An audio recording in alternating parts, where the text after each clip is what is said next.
In my first video on motorcycle recalls in the United States between 2016 and 2021, we looked at the raw numbers.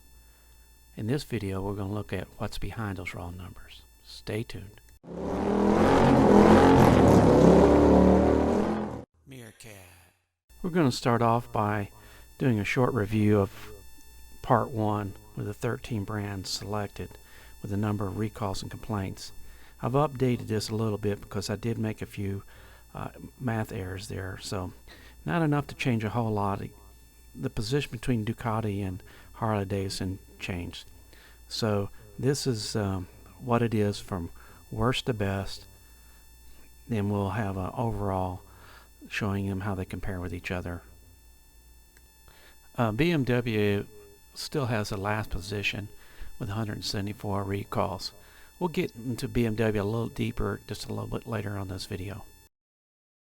What you want to do as you go through these and see these from 13 to 1 is watch the orange or copper line. Those are the complaints, and versus the blue line, which are the actual recalls. You're going to notice some manufacturers have more complaints than recalls, and others have more recalls than complaints. Interesting.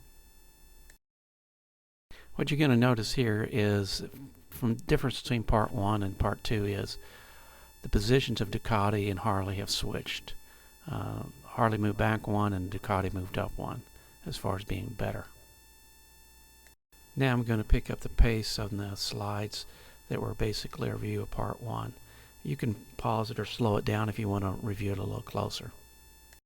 The general consensus was that you're going to see more complaints on the higher end bikes, the bikes that like Harley and Ducati and BMW, where people paying premium prices are going to complain a lot. And there may be that relationship and correlation, but I think you can see by the fact that how many complaints that Honda had, KTM, is that may not necessarily be true in every case. The information I obtained over a week in October of this year is from the National Highway Traffic and Safety Administration database. The NHTSA is only for the U.S. Center for Recalls. Recalls doesn't necessarily mean the brand is bad or the model is bad. Recalls are mostly centered on safety issues, which usually do affect reliability. But recalls are not the reliability report card, but it can reveal issues about the brands and models. During the 6-year period, there were just 865 recalls issued for 3 million motorcycle sales between 2016 and 2021.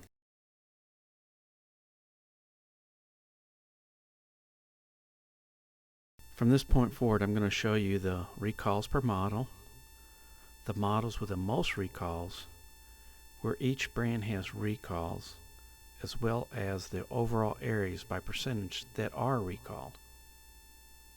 The next 6 slides show all the models for the 13 brands and how many recalls each model had over the 2016 to 21 period. The pink will equal the most it will have for any particular brand. You can look at the top and see the brand. For example, BMW at the top has recalls, and it has the C650 in pink as having 10 recalls. That would be the most for that. The yellow would be the second most for that, and you'll see that in the other slides. Slide 3 and slide 6 will show the bottom and show the totals of recalls. If you're wondering how this is done, a model with one issue means that equals 1 recall. You take that same issue on 2 models, then that is 2 recalls. You take the same issue on 2 models over 3 years, then that is 6 recalls. And that's the way it's recorded and how it's done, and shows it in the National Highway Transportation Safety Administration website. Many of the 2021 recalls will not be seen before 2022 or 2023 because there seems to be a delay between the discovery of an issue or complaint and the recall being issued.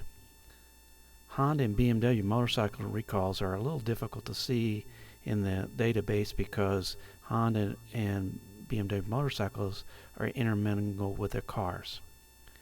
Harley recalls are easy to see but difficult to record them because their naming convention, they use all these FL, HT, CUL, XYZ terminology on their other models.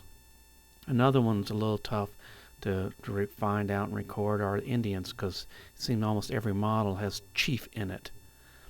Some entries are difficult to understand because they may say entry for YZF-R3. They also may say in another place entry for YZF-R3. Both are used for the same bike in the same year. You can pause this video to get a longer look at the video if I'm moving too fast. Here are the next two slides are some examples of recalls and some of the verbiage you'll see. Manufacturers that use similar engines and braking and chassis components over the entire range of models will suffer more recalls because that one mistake can generate multiple recalls over a few years.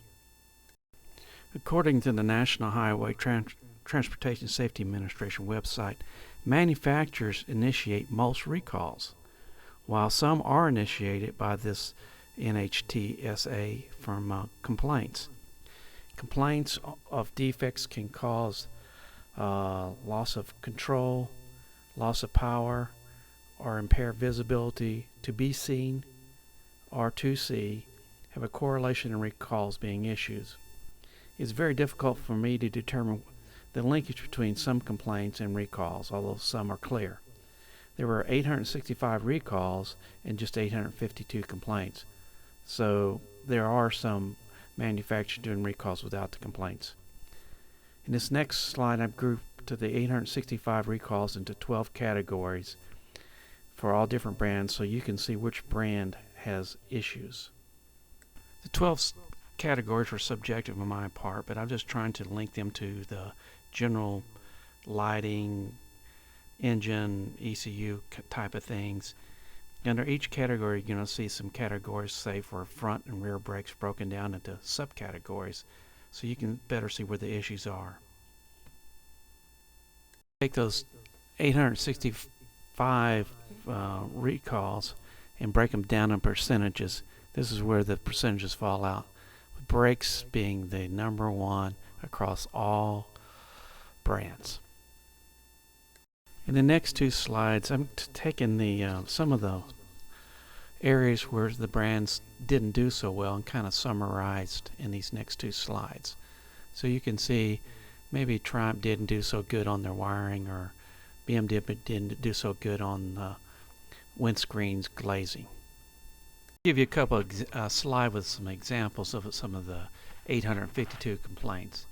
Some of them are pretty serious and good and have generated recalls. Others are kind of silly and by all means maybe even stupid. However, judging by the number of higher complaints Honda received versus the lower number of complaints Ducati received, I think there is a case to be said that not just because you pay a lot more money for a bike that you'll get more complaints. Not in every case anyway. This slide may upset a few people because your favorite bike, like mine, is on this slide. But the facts are that the recalls against these particular models for the years 2016 through 2021, good or bad, that's what they are. I did not separate or attempt to separate models like the GS and GSA because that's the way they're listed in the database. I guess in summary, the recall numbers are accurate, but they don't necessarily tell the whole story. Recalls are only part of the reliability story. Some brands seem a little slow to address complaints and issue recalls, while others seem to be more proactive. Many complaints are accurate and meaningful, while others seem to be trivial and silly. I've taken many hours to collate this information, and hopefully it can give you a better understanding of the context of those raw numbers.